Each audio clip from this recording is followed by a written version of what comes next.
Radhe Radhe. Hello everyone, let's begin with a new episode. Please episode को like कीजिए, channel को subscribe कीजिए, bell icon को दबाइए, कुछ तो कीजिए ना। आज तो गणपति बापा मोरया, मंगल मूर्ति मोरया है, यानी Ganesh Chaturthi. Let's start now. तंश का बर्ताव बिल्कुल वैसा ही था जैसा अमायरा ने सोचा था। अमायरा इस वक्त तंश के भाव में रहना चाहती थी और उसके प्यार को पाना चाहती थी। उसे पता था कि तंश आसानी से उसे माफ़ नहीं करेगा। अमायरा का दिल तंश की गहरी गुस्से भरी आंखों से देखकर दर्द से भर गया और उसे खुद पर यकीन था अब जब दोनों साथ हैं तो उसे मना लेगी। तंश के हैंडसम से चेहरे को देखते हुए अमायरा कहीं खो गई और पर अचानक उसके दिमाग में एक ख्याल आया तो उसका चेहरा टेंशन से भर गया और वो थोड़ी कंफ्यूज नज़र आने लगी। उसने अपने दोनों हाथ तंश के गालों पर रखे हुए कंफ्यूज होकर बोला, हनी तुम यहाँ पर क्या कर रहे हो? ये तो उस मिस्टीरियस माफिया का घर है ना, तो तुम यहाँ पर क्या कर रहे हो? इतना कहते हुए तंश को शक भरी नज़रों से देखने लगी। उसने तंश को ऊपर से नीचे तक देखा, लेकिन तंश के ब्लैक पैंट और वाइट शर्ट पहनी थी। उसने ब्राउन कलर की लेंस भी नहीं लगाया था, इसलिए कहीं से भी नहीं लग सकता था कि वह मिस्टीरियस माफिया है। तंश उसे कुछ देर तक घूरता रहा।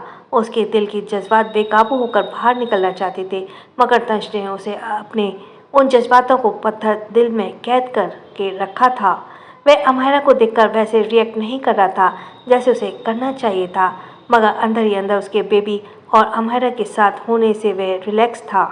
वह काफ़ी देर तक अमायरा की आंखों में देखता रहा, जैसे दोनों एक दूसरे की आंखों में खो जाना चाहते हों। तंश की आंखों में से कुल्लस थी, वह गायब होने लगी और एक मिक्स्ड फीलिंग उसकी आंखों में नजर आने लगी। धीरे धीरे उसके हाथ अमायरा के हाथों पर कसने लगे। तंश अचानक फीलिंग्स के साथ बोला, मज़ा आया मेरे बिना रहने में? ऐसे लगता है मुझे देखकर तुम बिल्कुल भी खुश नहीं हुई हो। तंश के शब्द काफ़ी तीखे थे, जिसे सुनकर अमायरा जल्दी से उसके गले में अपनी बाहें डालकर घबराते बोली, तुम ऐसा क्यों बोल रहे हो? और बताओ ना, तुम यहाँ क्या कर रहे हो? क्या तुम उस मिस्टीरियस माफिया को जानते हो? तंश बुरी तरह से घूरते बोला, ऐसा लगता है तुम्हें उससे प्यार हो गया है, इसलिए तुम मुझे देखकर खुश नहीं हो। कहीं तुम उसके पास जाने के लिए फिर से मुझे बेहोश तो नहीं करने वाली हो ना? अमायरा की आंखों में आंसू आ गए, क्योंकि उसे तंश का इस तरह बोलना बिल्कुल भी अच्छा नहीं लगा। उसने महीनों तक अलग रहने के बाद अचानक तंश को देखने पर अमायरा की फीलिंग्स वैसे भी कंट्रोल में नहीं थी। वह अपने आंसू पोंछते हुए बोले, बच्चों की तरह मुझे मुंह फुलाने हुए बोली, मिस्टर लाइफलाइन, हम इतने महीनों बाद मिले और तुम मुझसे प्यार करने के बजाय गुस्सा हो रहे हो। तुमने तो हमारे बेबी के बारे में भी कुछ नहीं पूछा, यह भी नहीं पूछा कि मैं इतने वक्त तक कैसी थी, बस मुझ पर चिल्लाना शुरू कर दिया। तुम तो यह भी कह रहे हो कि तुम मुझसे प्यार नहीं करते हो। कहते हुए वह रोने लगी और तंश के हाथ को अपने हाथों में हटा दिया। 5 मिनट तक तंश उसे रोते हुए देखता रहा, मगर जब 5 मिनट बाद भी अमायरा चुप नहीं हुई तो इस बार तंश गुस्से से बोला, रोना बंद करो और कितना रोगी? अगर तुम्हें रोना है ना तो मैं यहाँ से जा रहा हूँ, तुम आराम से रो लो। अमायरा ने देखा कि तंश वहाँ से जा रहा है तो वह जल्दी से उसका हाथ पकड़ उसे रोक लेती है और उससे दूसरे हाथ वो अपने आंसू पोंछते हुए सोफे पर हाथ पटकते हुए बोली, अब क्या मैं रो भी नहीं सकती? मैं प्रेग्नेंट हूँ, मैं नहीं रो रही, बच्चे रो रहे हैं इसलिए मुझे भी रोना पड़ रहा है। मैं बिल्कुल भी रोना नहीं चाहती, पर उन तीनों की वजह से मुझे रोना पड़ रहा है। ये फीलिंग उनकी है, पर एक्सप्रेशन मुझे देने पड़ रहे हैं। हमारा की बात सुनकर तंश इरिटेट होने लगा, और ये शराब तुम इसे क्यों पी रही थी? क्या तुम्हें पता नहीं है कि इसमें तुम्हारी हेल्थ खराब हो सकती है? हमारा मुंह फुलाकर जवाब देती है, मैंने कहा ना मैं कुछ नहीं कर रही थी, ये सब बेबी करवा रहे थे। मैं ये सब नहीं पीती हूँ, पर उन्हें पीना है। हनी, ये तुम्हारे जीन्स का असर है, मेरी कोई गलती नहीं है। उसके इस तरह रोने से तंश ठंडी सांस लेकर उसके आंसू पोंछता है और आराम से बोलता है, तुम मुझे छोड़कर गई, इसके लिए मैं तुम्हें कभी माफ़ नहीं करूँगा, पर तुम्हें हमेशा मेरे पास रहना है। तुमने जो किया है उसकी सज़ा तुम्हें तब मिलेगी जब बच्चे इस दुनिया में आएंगे, और ऐसा सज़ा दूंगा कि तुम ज़िंदगी भर याद रखोगी। उसके बोलते का तरीका थोड़ा डरावना था, वह बेरहम लग रहा था। हमारा उसके होठों को अपने होठों को दबाकर उसे देखने लगी। तंश की आंखों में अभी भी गुस्सा था। हमारा जल्दी से अपना चेहरा उसके सीने में छुपा लेती है। हमारा तंश का हाथ अपने पेट पर रख देती है। अमारा तंश का हाथ अपने पेट पर रख देती है। तंश अपनी जगह पर जम जाता है। एक पल के लिए उसकी धड़कन रुक जाती है क्योंकि बेबी ने किक किया था। वह यह चीज़ अच्छे से महसूस कर पा रहा था। वह जल्दी से अपने हाथ को हटाने की कोशिश करता है मगर अमारा उसे हटाने नहीं देती और उसके गालों पर किस करते हुए मुस्कुराकर बोली, डॉक्टर ने कहा है कुछ ही दिन में बेबी आ जाएंगे। मैंने सोचा तुम्हें एक गुड न्यूज़ दूंगी पर मुझे नहीं पता ये तुम्हारे लिए गुड न्यूज़ है या बैड न्यूज़, पर अब नहीं बताऊंगी। तुमने मुझे रुलाया ना इसलिए, और बेबी को डायपर तुम्हें ही चेंज करने होंगे क्योंकि मैं नहीं करूँगी। हाँ, कहते हुए वह मुंह बना लेती है। अमारा धीरे धीरे अपनी आंखें बंद कर लेती है। उसने अपना हाथ तंश के सीने पर रख दिया और हल्के से मुस्कुराते मन ही मन बोली, मैं समझ नहीं पा रही हूँ, क्या तुम ही मिस्टीरियस माफिया हो या कोई और?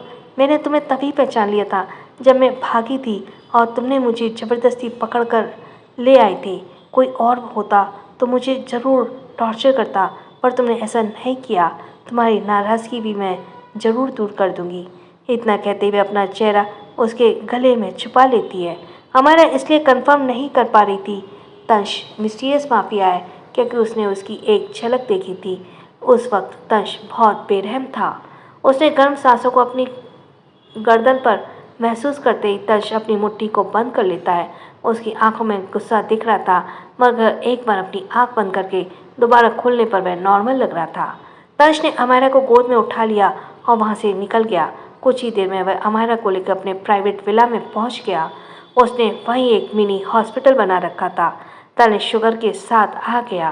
पहले तो उसने चेकअप की तैयारी हॉस्पिटल में की थी मगर तंश के ऑर्डर पर वह वहीं पर आ गया था। हमारा इस वक्त गहरी नींद में सो रही थी। तंश उसे गोद में उठाकर मिनी हॉस्पिटल में लेकर जा रहा था। हमारा नींद में ही अपने होठों पर जीभ फेरते हुए बोली, मुझे वाइन पीनी है हनी, मुझे वाइन लाकर दो। यह सुनते ही तंश के कदम रुक गए और वह अपनी जगह नजरों से नीचे करके अमायरा को देखने लगा। अमायरा अपने गाल पर अपने सीने पर रगड़कर नींद में ही आगे बोली, वाइन के साथ ड्रग का नशा कुछ और भी होता है। इसकी बात ऐसी सुनकर तंश का चेहरा काला पड़ गया। वह अमायरा पर अपनी पकड़ और मजबूत कर देता है मगर फिर हॉस्पिटल के रूम में जाकर वह अमायरा को लेटा देता है। वहाँ पर पहले से तनिष मौजूद था और शुगर एक फाइल देख रही थी। अचानक उसकी नज़र बेड पर लेटी अमायरा पर गई तो उसके हाथ से फाइल छूटकर जमीन पर गिर गई। उसकी आंखों में अजीब से भाव नजर आने लगे क्योंकि अमायरा उन सबकी नज़रों में मर चुकी थी। शुगर रिएक्ट नहीं कर पा रही थी कि वह आखिर करे क्या। वह बस एक पत्थर की तरह अपनी जगह पर खड़ी थी। तभी तनिष उसे देखते हुए उसके कंधे हिलाता है पर शुगर अपने होश में नहीं आई। तनिष दोबारा उसके हाथ को हिलाते हुए कोल्ड आवाज में बोला, शुगर भूलो मत हम यहाँ क्यों आए हैं।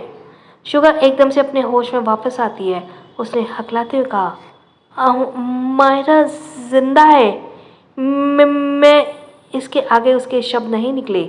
शुगर को लगा वह अमायरा को जाकर गले लगा ले। वह ऐसा करती है। उससे पहले तनिष उसके कंधे पर अपनी पकड़ करते हुए आईब्रो पर करके कहता है, शुगर मत, वह अभी प्रेग्नेंट है और इस बात को सीक्रेट रखना कि अमायरा जिंदा है और तंश के पास है। अभी उसके पास जाने की कोशिश मत करो। यह सुनकर शुगर हैरान होती है मगर उसे गुस्सा भी आ रहा था। उसने किसी तरह खुद को संभाल लिया मगर बार बार अमायरा को देखकर वह बहुत ज़्यादा खुश हो रही थी। तभी उसे वार्ड में एक डॉक्टर आती दिखी।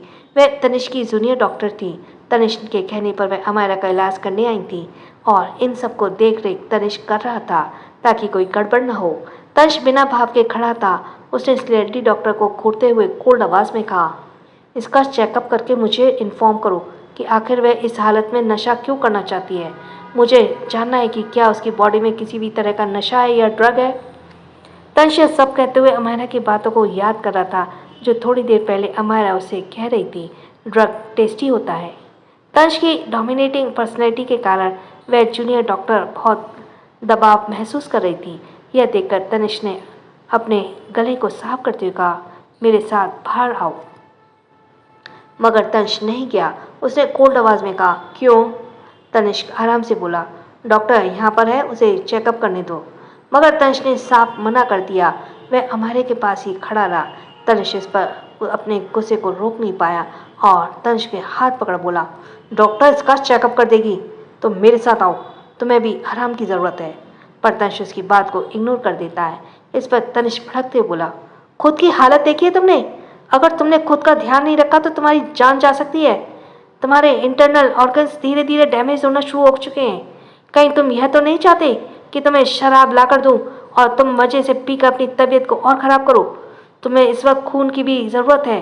मैंने सारे इंतजाम कर दिए हैं। अगर तुमने मेरी बात नहीं मानी तो मुझसे बुरा कोई नहीं होगा। तंश कुछ कहता उससे पहले अमायरा जो सो रही थी वह जाग चुकी थी। अमायरा ने पूरी बात तो सही नहीं मगर इतना जरूर सुना कि तंश की हालत ठीक नहीं है और वह अपना इलाज नहीं करवा रहा। उसने अपनी आंखों को खोलते हुए तनिष्क को देखा और अचानक सवाल किया, क्या हुआ इसे? अमायरा की आवाज़ सुनकर तंश और तनिष्क दोनों ही एक्सप्रेशन बदल गए आते हैं। तंश कोल्ड आवाज़ में बोला, मुंह बंद करके लेटी रहो, तुम्हें कुछ जानने की ज़रूरत नहीं है।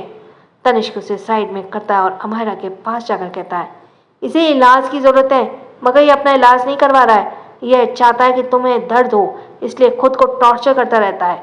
अपने खुद के इंटरनल ऑर्गन्स को डैमेज कर दिए हैं। यही नहीं, रोज़ वह सुसाइड करने की कोशिश करता है।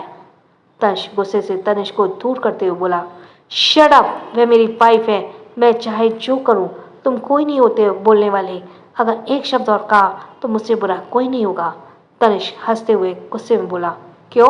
तुम्हें डर लग रहा है कि मैं अमायरा को सब बता दूंगा तो फिर तुम्हें शर्मिंदगी महसूस हो रही है? पर मैं सब कुछ बताऊंगा।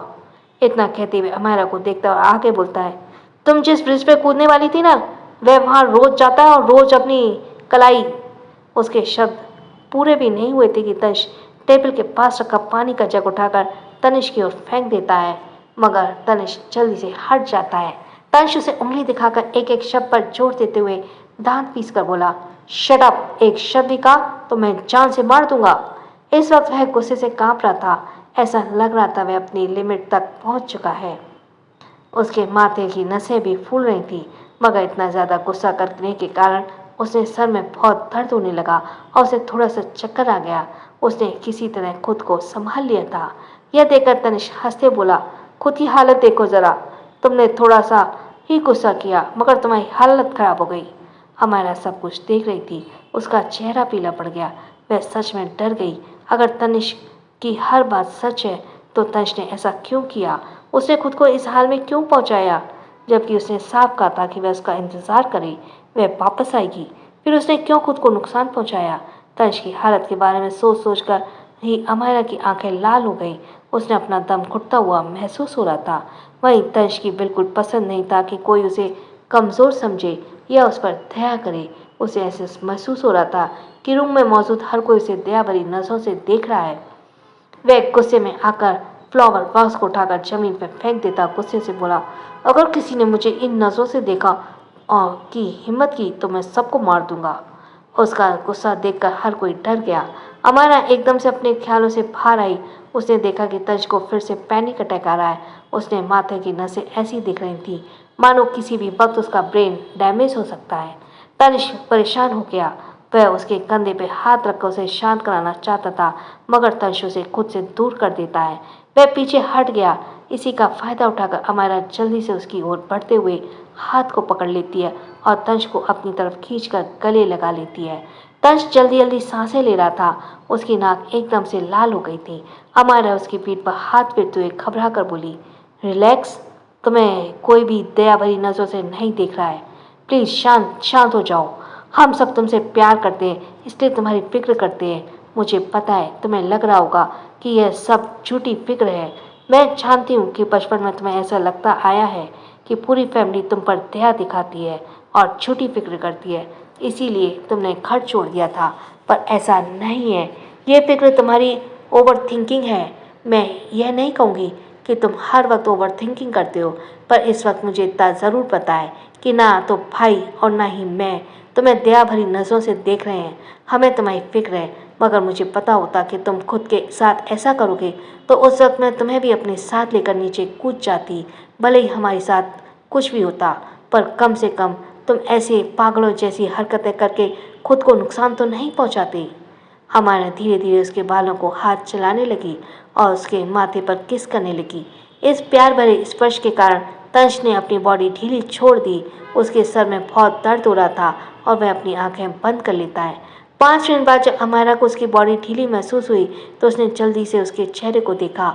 उसने घबराते हुए तनिष्क से बोला, तो तनिष्क तनिष्क को पास चेक करता है, फिर उसे देखते हुए गहरी सांस लेकर बोला, वो सो गया है, उसे सोने दो। अमायरा हारते हुए बोली, इतनी जल्दी? तनिष्क अमायरा और तनिष्क की हालत के बारे में ज़्यादा कुछ नहीं बताते हुए केवल मुद्दे की पर आकर बोला, तुम्हें पता है वह पहले ही सोने के नखरे करता था, लेकिन तुम्हारे जाने के बाद उसने सोना ही बंद कर दिया था। अब उसे इसकी ज़रूरत है। मुझे पता है इस वक्त तुम्हें भी आराम की ज़रूरत है, लेकिन तनिष्क को उससे भी ज़्यादा केयर की ज़रूरत है। उसे किसी तरह मनाना हो कि वो सो जाए और अपना इलाज भी करवाए। अगर तुम कहोगी तो वह तुम्हारी बात मान जाएगा। हम सब ने हर कोशिश कर ली पर कोई फ़ायदा नहीं हुआ। हमारा जितना तनिष्क की हालत के बारे में सुनती है वह और भी ज़्यादा परेशान हो जाती है। उसने एकदम से कहा, आपने कहा कि तनिष्क के अंदर खून की कमी है, इस वक्त वह सो रहा है तो क्या? उसने अपनी बात अधूरी छोड़ दी। तभी तनिष्क जल्दी से वहाँ से बाहर निकल गया। कुछ देर में वह उसके सारा इंतज़ाम कर दिया। जब तनिष्क को ब्लड चढ़ाया जा रहा था, मगर किसी ने भी उसे छूने की हिम्मत नहीं की, वरना एक बार वह जाग जाता तो फिर से सब पर चिल्लाना शुरू कर देता और शायद ब्लड भी नहीं चढ़ता। So thanks for listening. छोटों को प्यार, बड़ों को सम्मान। राधे राधे।